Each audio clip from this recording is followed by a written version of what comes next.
because I don't know what to make of what Matt Eberflus said. Somebody asked him early on in their press conference about, do you have to have big guys? In some positions, yes. He said it's position specific, but then he went on to directly mention, in the middle, you gotta have anchors. Spots. The double teams happen on the inside, as we know. So you're talking about 600 and plus versus 300. So those guys do have to be stout inside there to be able to hold and anchor the point inside the middle of your defense. He said the word anchors. So that directly contradicts everything that Aaron Whitecotton, so the D-line coaches all offseason long been saying, penetrate, attack. That's what we do. Eberflus today said anchor. That is a polar opposite terminology.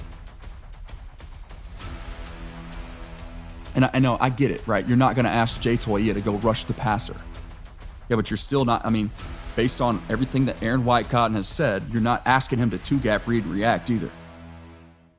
But according to Eberflus, anchor is a part of this scheme, this philosophy at the one tech spot. I'm interested in this dichotomy, this polarization, if you will. Not that I'm not worried about the coaching staff having a difference of philosophy or whatever. I think they are co-aligned, but they're saying a couple different things. I wonder if they're just seriously that curious. They don't know what to do with Mazi Smith. Well, Mazi Smith left the field with a sore knee, all right? The Cowboys had 2 iotas of depth at the defensive tackle spot to begin with, okay? Very little, if any. 2 iotas. And now they just have 1. And that 1 remaining iota is the 7th round rookie, Jay Toia. Family lineage, long line of NFL athletes, defensive linemen from that family. And he's a guy that's been coming along nicely. Showing some promise, especially for a 7th round rookie. I'm not going to spend too much time focusing on the injury to Mazi today. He did walk off the field under his own power. It is a sore knee. It is still, we got some time before technically week 1 gets here, but really the time is now. This isn't a good time at all, considering we needed to see him rep against somebody else. What does it look like against a different color jersey, a different scheme, a different set of interior offensive linemen working against him?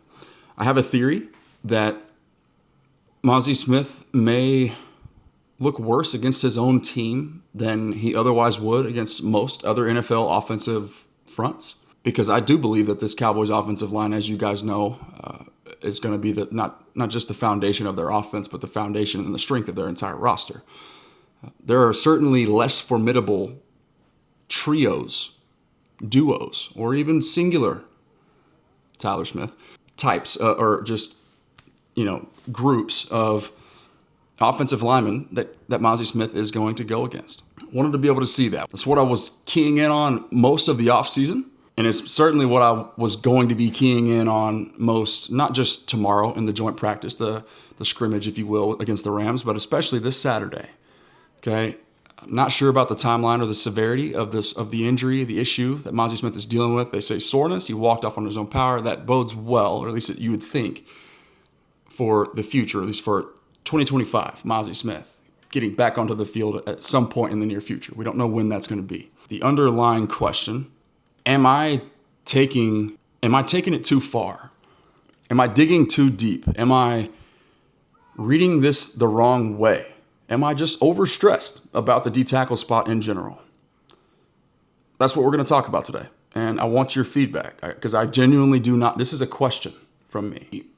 Or you hear Aaron Whitecotton say, we're attack front, without hesitation, right? Strong conviction in that. And his past defenses reflect that, sort of a career resurgence for Javon Kinlaw in San Francisco, moves over to the Jets and has pretty much a career year. Same thing with Solomon Thomas. It's attack. What are the top things you're looking for in terms of edge rusher, defensive tackle? We need explosive athletes. We need guys that are change the line of scrimmage, play on the other side of the line of scrimmage. Attacking is our style of play, our violence, our effort, our passion, how fun we have playing football. Do you attack? We're attack. Attack front. So what you've seen from us in San Fran and with the Jets, we're attack front. And I want those guys to play on the other side of the line of scrimmage and get after people and play hard. A guy like Mazi, it's not about occupying blockers, it's about getting upfield. Yeah, well, and I'm excited about Mazi.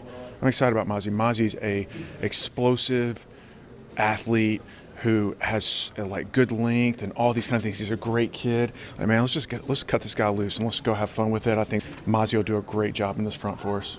Neither of us have had to bend on what we believe in because we see things so similarly. Over and over again, a few different occasions so far, and I guarantee you we'll hear it many more moving forward. Attack front, penetrate, playing on the other side of the line of scrimmage, resetting the line of scrimmage, those types of things. Never once do you hear him say anchor. Attack versus anchor. That's kind of what we're talking about here. So then you go, and by the way, with the Jets, you watched, Javon Kinlaw and Quinnen Williams in 2024. They're both actively penetrating. Like, you can see it. That's the case. But then you go and you watch the Bears. And 2023 was the first year that I pulled up. I haven't gone through 2024 yet, but you see Andrew Billings on the field at the same time. Like, their starting unit to open the season was Justin Jones. It was more of a 3-tech, about 305-ish pounds.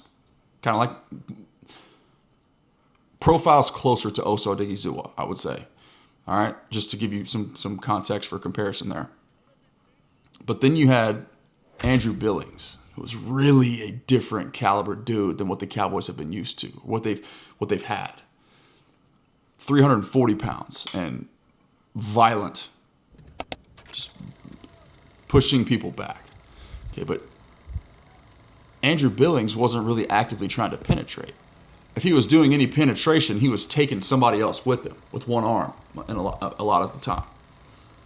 You never really saw him reading and reacting necessarily, but he wasn't attacking and penetrating either. So I'm curious. And then you take it a step further, right? Okay, so what they're saying is one thing.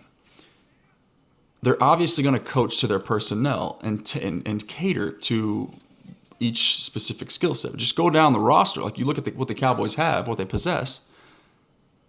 Ain't a whole lot of anchors, man. And if there is one body type that profiles to being an anchor, it's Jay Toia. But once again, 7th round rookie. This is the second most difficult position to find difference-making talent at. Only to the quarterback position. You guys know where I'm at on that. So how much does it change now? Does it change even more that Mazi is potentially going to miss some time? Is there a disconnect, even though we just heard Aaron Whitecotton say that neither of them have had to bend on what they believe in? Neither of us have had to bend on what we believe in. But the verbiage is a little bit different. Not to say that there's anything to worry about. Once again, I'm not a coach. I am just a sports below the surface, an analytical or a critical thinker. I'm trying to process information, give you guys the truth, and explain it in the most creative but also accurate way possible. And I hope that I've done that here. Just kind of thinking out loud here. The polar opposite adjective that each coach is using or has used in this specific case here, that's really not my concern, because I believe that these two coaches, think about it, guys. Matt Eberflus, the defensive coordinator currently for the Dallas Cowboys, got the head coaching position at the Chicago Bears because of what he did for the Colts defense as the defensive coordinator. So it's a linebackers coach that a lot of people, not just Cowboys media, but Cowboys fans, Cowboys players, when he got away as the Cowboys linebackers coach to go to Indianapolis, there was people that were upset about that. His defenses play well, but it all starts up front. For the Cowboys, we know, you guys know, or at least you should. If you haven't heard me say this once or twice since my time in Oxnard this past week, then I'm going to say it again for the third, and I hope it really resonates. The strength of this Cowboys roster for now is the interior offensive line, because they are the independent variable. The strength, I would say, of this Cowboys roster would not be the Cowboys interior offensive line if I knew what I was getting at defensive tackle with run stop. if I could guarantee, if I had seen proven production stopping the run on this roster, I would say that the strength, the depth of the Cowboys roster is the edge position. But once again, that is not the independent variable. You have to earn the right to get after the quarterback. This Cowboys defense is going to get after the quarterback with the best of them. But if they can't prove against teams like the Bills, the Packers, the Niners, the Eagles twice, including opening night, that they can stop the run first, then Donovan Ezeraku, the most prolific pass rusher in football in the country last year out of college. Micah Parsons, the most prolific pass rusher in the National Football League. Not an opinion, just what the numbers say. Nobody's double-teamed more. Nobody pressures the quarterback more. Say what you want. Run stop is a different conversation. But that's why you move him around a little bit. Okay, so offensive coordinators can't scheme him out of the game. You let the lion hunt from a couple different spots. And even, yes, I know a lot of people hate this, a couple different levels. Next topic, we'll move on. I don't want to spend too much time dwelling on that. Point being, you got to earn it. Okay, Dante Fowler, 10.5 sack guy last year for the Washington Commanders. His second double-digit sack season of his career. There's a real case when you consider who Sam Williams is. We've seen the flashes. What all the people who matter very much, not just the Cowboys roster, quarterback of note, but the D-line coach, the defensive coordinator, and the head coach raving about Sam Williams. The breakout year sounds like, from those four people, is coming. If Dante Fowler is your fourth best pass rusher, you have some serious talent at the edge position. That doesn't even include Marshawn Kneeland. That doesn't even include Peyton Turner. More of your run-stop types, i.e. D-Law.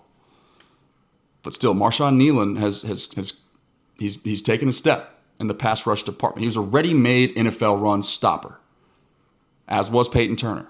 Not a nuanced bag, but a powerful punch, and especially with Peyton Turner, a lot of length to play off of.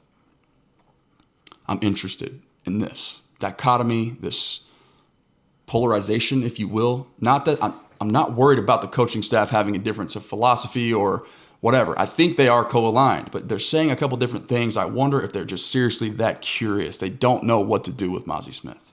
And they obviously can't bank on Jay Toia. And even if you can, guess what? One of those body types isn't going to be enough. You got to have two of them that can anchor, if that's what you're asking them to do. You got to have 4 or 5 defensive tackles to rotate in. It's one of the reasons why I say I try to contextualize for you guys. It's the second most difficult position to translate into the NFL and to find difference-making talent at. Because you're always outnumbered on the defensive line. That's why, in a perfect world, 5 offensive linemen start and finish the game. They don't come out. But in the real world, for the defensive tackle position, 5 defensive linemen rotate in and out at 2 of the 4 positions. Because they're always they're eating double teams. They're running to the football until their lungs are on fire. Catch your breath and do it again. Those are not my words. Those are Aaron Whitecotton's words. That's Matt Eberflus's words. That's his philosophy. Everybody sprints. That was one of the biggest things that stood out to me, y'all. Outside of just the personnel and the competition at certain positions and just overanalyzing the physicality, taking a turn for the better. Finally, it's the way that the defense runs, man. Everybody, every play. Like, depth is going to be a significant key for this Cowboys team because everybody's going to be running and everybody, as a result, is going to be rotating in. It's going to be wild, but curious to see how this all shakes out. All right, let me know if that makes any sense. Let me know if you've enjoyed this style here, where I'm just sort of breaking down, transcribing the coaching staff. I enjoy doing that, trying to get some nuggets and some bits of information and conveying that to you guys. All right, that's all I got for you. Until next time, enjoy the Rams practice today at 2:00. You'll be seeing this video a little bit before that.